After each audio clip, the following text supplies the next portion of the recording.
ଆଏ ସାଙ୍ଗମାନେ ଆମେ ଯାଉଛୁ ମାର୍କେଟ ସପିଂ କରିବା ପାଇଁ ମାଉନୁଙ୍କୁ ନେଇକି ଯାଉଛି। ଏବେ ମାଉନୁର କଣ କିଣା ହବ ଆସିଲେ ଦେଖିବା।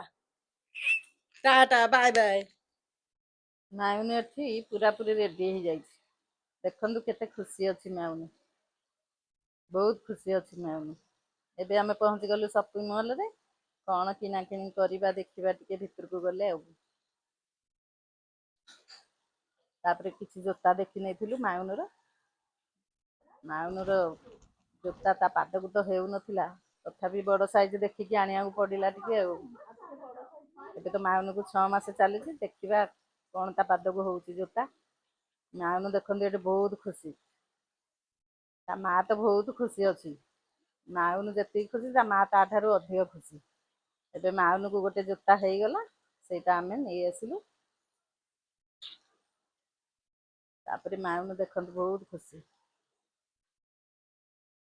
ହଟକେସଟେ ଦେଖୁଥିଲୁ କିନ୍ତୁ ସେଟା କିଣିଲୁନି। ସେଟା ଟିକେ ଛୋଟ ଥିଲା ତ ସେଥିପାଇଁ କିଣିଲୁନି। ଆଉ ମାଉନୁର ମା ଦେଖନ୍ତୁ ଏଠି ଶାଢୀ କେମିତି ଦେଖି ଦଉଛି। ତାର ସବୁବେଳେ ଦୁର୍ବଳତା ଶାଢୀ ଉପରେ। ଏଠି ବି କିଛି ଜିନିଷ ଦେଖିଦେଇଥିଲୁ ମାଉନୁର।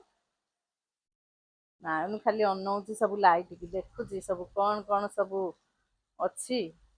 ଆଉ ମତେ ଛାଡି ଦିଅନ୍ତା କି ମା ମୁଁ ସବୁ ଟାଣି ଘୋଷାରିକି ଖିନି ଭିନି କରିଦିଅନ୍ତି। ଏବେ କିଣାକିଣି ସାରିଲୁ ପେମେଣ୍ଟ କରିଦେଲୁ। ଘରକୁ ଫେରି ଆସିଲୁ।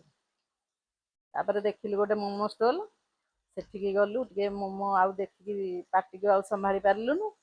ଟିକେ ମୋମୋ ଖାଇ ଦେଇଥିଲୁ।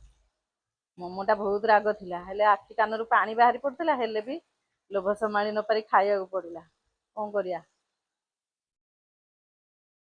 ମାଉନୀର ମାମାକୁ ଷ୍ଟିମ୍ ମୋମୋ ଦିଆଯାଇଛି କିନ୍ତୁ ସେ ଖାଇଯାଉଛି ଖାଲି ଫ୍ରାଏ ମୋମୋ ମାନେ ପୁଅଠୁ ଖାଇଯାଉଛି।